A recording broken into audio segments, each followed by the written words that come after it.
আপনারা দেখছেন খবরের সন্ধানে, সবার আগে সবার পাশে। মাননীয় মুখ্যমন্ত্রী মমতা বন্দ্যোপাধ্যায়ের অনুপ্রেরণায় বাংলার ঘরে ঘরে দীঘার জগন্নাথ দেবের প্রসাদ পৌঁছে যাচ্ছে। এই কর্মসূচি পালন করলেন কলকাতার 95 নম্বর ওয়ার্ডের পৌরপিতা শ্রী তপন দাশগুপ্ত মহাশয়। সাধারণ মানুষ এই প্রসাদ ঘরে বসে পেয়ে খুব খুশি।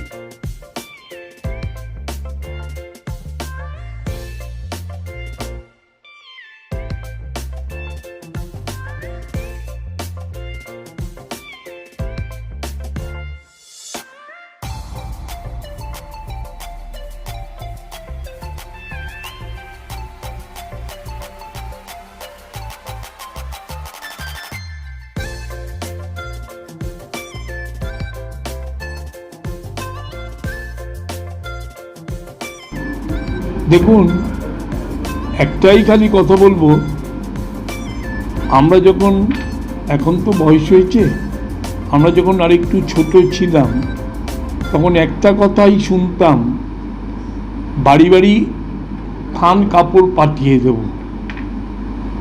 বাড়ির যারা সিপিএম করতো না বা বাম বিরোধী ছিল তাদের বাড়ির ছেলেদের খুন করে বলে দিত থান কাপড় পাঠিয়ে দেব। আর মমতা বন্দ্যোপাধ্যায় এখন বাড়ি বাড়ি প্রসাদ পাঠিয়ে দিচ্ছেন জগন্নাথ দেবের। এটাই হচ্ছে পরিবর্তন, এটাই মানুষ চাইছেন, এটাই মানুষ দেখছেন। তো মন্দির উদ্বোধনের দিন দেখা গেছে দিলীপ ঘোষকে ওখানে উপস্থিত হতে, সেই নিয়ে বিরোধী দলনেতা শুভেন্দু অধিকারী অনেক রকমের কটাক্ষ করেছেন বা ওদের দলের আরও অনেকে করেছে। এই দিলীপ ঘোষের ওখানে যাওয়াটাকে আপনি কেমনভাবে দেখছেন আর ওদের কটাক্ষটাকে কি মনে করছেন? দেখুন, এইটা প্রথম কথা হচ্ছে দলীয় ব্যাপার। আমি দলের একজন কাউন্সিলর, এই ব্যাপারে যা মতামত দেবার সেটাও আমার দলের উচ্চ পদে যারা রয়েছেন তারা ইতিমধ্যেই দিয়েছেন। এই ব্যাপারে আমার কোনো বলার কিছু নেই। খালি একটা কথা বলবো, যদি কেউ কাউকে আমন্ত্রণ জানায়, সেখানে যদি কেউ যায়, সেটা মনে হয় বাঙালি যে ভদ্রতা জানে সেটা প্রমাণ হয়ে যায়। তাই আমার এটুকুনি বলার আছে এই ব্যাপারে। খিদিরপুরে দোকান পুড়ে যাওয়াতে মমতা বন্দ্যোপাধ্যায় তার ক্ষতিপূরণে অনুদান দেবেন, তাতে বিরোধী নেতা শুভেন্দু অধিকারী তাতে নিয়ে মন্তব্য করছে, কট্টর মন্তব্য করছে, সেই ব্যাপারে আপনি কী বলবেন? দেখুন, আমি বলি, মমতা বন্দ্যোপাধ্যায় ইতিমধ্যে যা যা করেছেন, বাম আমল 34 বছর ছিল, কোনোদিন ধারে কাছে কেউ ঘেঁচতে পারবে না। মমতা বন্দ্যোপাধ্যায় ধরুন ইদানিংকালেই আমি বলি, দক্ষিণেশ্বরে স্কাইওয়াক, কালীঘাটে স্কাইওয়াক, দীঘার এই মন্দির স্থাপন করলেন, তার প্রসাদ ঘরে ঘরে দিচ্ছেন। প্রতিটি ব্যাপারে বা লক্ষ্মীর ভাণ্ডার বলুন, স্বাস্থ্যসাথী কার্ড বলুন, কোনটা ছেড়ে কোনটা বলুন। আছে মমতা বন্দ্যোপাধ্যায় 2011 সালে ক্ষমতায় আসার পরে যেভাবে একদিকে বাংলার উন্নয়ন, অপরদিকে বিভিন্ন মানুষের বিভিন্ন প্রকল্প যেভাবে তুলে ধরছেন, এবং বাংলার সমস্ত, সে চা বাগান থেকে আরম্ভ হোক, যারা পিছিয়ে পড়া মানুষ তাদের জন্য হোক, যেভাবে মানুষের পাশে দাঁড়াচ্ছেন, তার ধারে কাছে কোনো দিন কোনো মুখ্যমন্ত্রী আর আসতে পারবেন বলে আমার মনে হয় না। আচ্ছা, একদিক থেকে কটাক্ষ শোনা যাচ্ছে যে বাংলায় নাকি পুজো হয় না, সরস্বতী পুজো হয় না, বাংলায় নাকি কোনো মন্দির সংস্করণ হয় না, খালি একটা জাতিকে নিয়েই নাকি বাংলা নাচে। আর সেখানে দেখা যাচ্ছে দীঘার জগন্নাথ মন্দির একটা বিশ্বমানে নজিরবিহীন সৃষ্টি করার মতন একটা করছে সেখানে দাঁড়িয়ে, প্লাস আরও এখানে কালীঘাট মন্দিরের স্কাইওয়াক থেকে সংস্করণ থেকে শুরু করে দক্ষিণেশ্বরের স্কাইওয়াক, অনেক কিছুই হচ্ছে। তো এই যে কটাক্ষটাকে আপনি কীভাবে দেখছেন? দেখুন, আমি আবারও বলি, মমতা বন্দ্যোপাধ্যায় 2011 সালে মুখ্যমন্ত্রী হওয়ার পরে বাংলার দুর্গাপুজো আজকে সমগ্র পৃথিবীতে জায়গা করে নিয়েছে। ইনট্যাঞ্জিবল হেরিটেজ অ্যাসেট বা আমাদের যেটা দুর্গাপূজার যে মর্যাদা পেয়েছে ইউনেস্কো থেকে, সেটা আমাদের গর্ব। মমতা বন্দ্যোপাধ্যায় জানেন প্রত্যেকটা পুজোর আর্থিক অবস্থা সমান নয়, তার জন্য তিনি প্রতি বছর পুজো কমিটিগুলোর ছোট বড় সবার পাশে দাঁড়িয়ে তিনি সরকারের তরফ থেকে আর্থিক সাহায্য করেন। গতবারে যেটা ছিল 85,000 পুজো কমিটিকে, এবং গতবারেই তিনি ঘোষণা করে দিয়েছিলেন এবছর প্রত্যেকটি পুজো কমিটিকে 1 লক্ষ টাকা করে দেবেন। এর থেকে যে পুজো পাগল বাংলা, এর থেকে ভালো কিছু আর হতে পারে না। তাহলে যারা বিভাজনের রাজনীতি করছে তাদেরকে কি বলবেন? দেখুন, আমার মনে হয় এদের সম্বন্ধে কোনো আলোচনা আসে না। এরা কোনো জায়গায় দেখলেন না গতকাল যে রেজাল্ট বেরোলো, ক্রমশ বিজেপির ফলাফল কমছে। অতএব এদের সঙ্গে মমতা বন্দ্যোপাধ্যায়ের তুলনা আসে? আজকে যদি আপনি যদি বলেন নেতাজির সঙ্গে পেঁয়াজির তুলনা, এখন তো সেরকম হচ্ছে। আজকে কোথায় মমতা ব্যানার্জি, আজকে শুভেন্দু অধিকারীর সঙ্গে মমতা ব্যানার্জির নাম আসে বলুন তো? তিনি ঈশ্বরের সমান। আমি তো বলি, যেটা সারদা মা বলেছিলেন, আমি 17 মা অ17 মা, আমাদের মমতা বন্দ্যোপাধ্যায় হচ্ছে তাই, উনি 17 মা অ17 মা। আচ্ছা, এই যে কিছুদিন আগে ঝটিকা সফরে এসেছিলেন, অমিত শাহ এসেছিলেন, তো সেই জায়গা থেকে উনি রাজনৈতিকভাবে উনি প্রচার সেরে উনি বললেন যে এবারে 26-এ বাংলা দখল করবে বিজেপি, কারণ এই চোরদের সরকার চলবে না, এইভাবে কটাক্ষ করে উনি বলেছেন। তার প্রমাণ তো কালকে কালীগঞ্জে হয়েই গেল, আর তো কিছু বলার দরকার হয় না। প্রতিবারই গতবারই নির্বাচনের আগে বলে আগলে বার 200 পার, কি দেখা গেল? তারপর পার্লামেন্ট ইলেকশনের আগে কি বলেছিলে, এইবারে 42টার মধ্যে 36টা দখল করবে, কি পেল? প্রতিটি আছে, আমি বলে দিচ্ছি, 11টা বিধানসভা হয়েছে 2021 সালের নির্বাচনের পরে, 21টাতেই তৃণমূল জিতেছে। আপনি বলুন তো এরপরে আর কি উদাহরণ লাগবে? এই 21টা বললাম, 11টা উপনির্বাচন হয়েছে, 11টাতেই তৃণমূল কংগ্রেস জিতেছে উপনির্বাচনে প্রত্যেকটায়, এবং ক্রমশ তৃণমূলের যে পার্সেন্টেজ অফ ভোট সেটা বেড়েছে, বিজেপির পার্সেন্টেজ অফ ভোট কমেছে। পেহেলগাম হামলার পরে দেখা গেছে পেহেলগামে মোটামুটি ওখানকার রাজনৈতিক নেতৃত্ব যারা ছিল সবাই ওখানে পৌঁছানোর চেষ্টা করেছে, কিন্তু মোদিজিকে দেখা গেছে দেশের প্রধানমন্ত্রীকে উনি ওখানে না গিয়ে আগে বিহারে গেছেন ইলেকশনের প্রচারের জন্য। তো এটাকে মানে দেশের প্রধানমন্ত্রী, দেখুন মোদিজির কথাও না যত কম বলা যায়। আপনাদের গোধ্রাকাণ্ডের কথা মনে আছে? তারপরে আর কোনো কথা লাগে বলুন তো? যার ডেইলি মেকআপে কত লক্ষ টাকা যায় আপনারা খবর রাখেন? তার সম্বন্ধে কি বলবেন? মেকআপ করার জন্য কত টাকা যায়, মানে একটা কলমের দাম কত তার, সেগুলো খবর রাখুন, তাহলে বুঝে যাবেন নরেন্দ্র মোদী কি বলেছিলেন বলুন তো? যে 2 কোটি টাকা, 2 কোটি করে চাকরি হবে, প্রত্যেকের অ্যাকাউন্টে 15 লক্ষ টাকা করে জমা।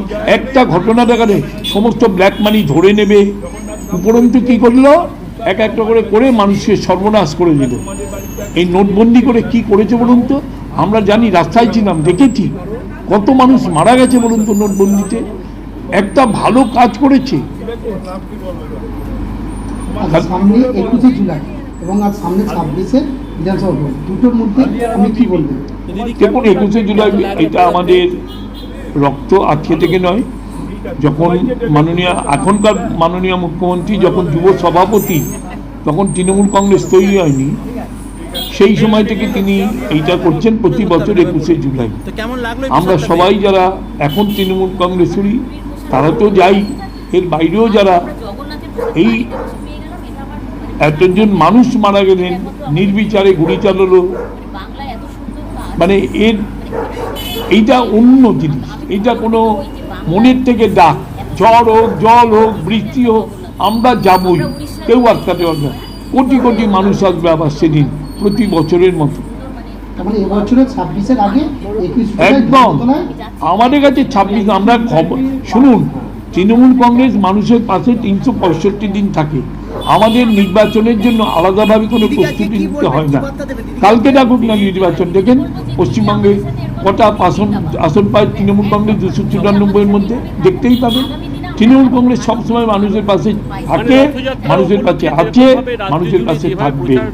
চলছে এবং সেই জায়গা থেকে আপনি কি বলবেন? একটা শিল্পী হিসেবে আপনি কি সম্পূর্ণ ক্ষতি থেকে মানে এইভাবে এতদিন কি করছে? এই নির্বাচন, রাজ্য নির্বাচন তো করে কেন্দ্রীয় কমিশন, যারা নির্বাচন কমিশন, তার মানে তারা ফেলবে, সেটা তো শুভেন্দু অধিকারীর বদনাম, তা যদি না করতে পারে। কেন্দ্রীয় নির্বাচন কমিশন ভোট করছে, আমাদের বিধানসভা হোক বা লোকসভা হোক, কোনটাতে পারছে বলুন তো, কোনটাতে পারছে? আজকে যে গোয়ায় দেখলেন না, কালকে রেজাল্ট বলতে দেখলেন না, দুটো আসন পেল, বিজেপির অবস্থা দেখেছেন না? আজকে নির্বাচনে যদি জালিয়াতি না করলো দিল্লিতে, তাহলে কি পারতো নাকি বিজেপি? কোনো প্রশ্নই নেই, হেরে যেত। শুভেন্দু অধিকারী বলছেন যে যেভাবে মমতা ব্যানার্জি মেদিনীপুর এখান থেকে আপনাকে হারিয়েছেন, 26-এতেও আবার মমতা ব্যানার্জি যদি দাঁড়ান তাহলে আবার উনি হারাবেন। সেটা ভবিষ্যৎ বলবে। ভবিষ্যৎ বলে কীভাবে হারিয়েছেন সারা বাংলার মানুষ জানে।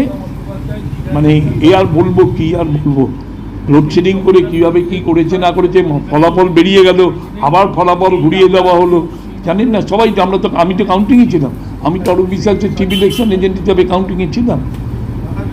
মমতা বন্দ্যোপাধ্যায় অনেকগুলো প্রকল্প, তার মধ্যে 3টে প্রকল্প কোনটা ফার্স্ট সেকেন্ড ভালো জনপ্রিয়?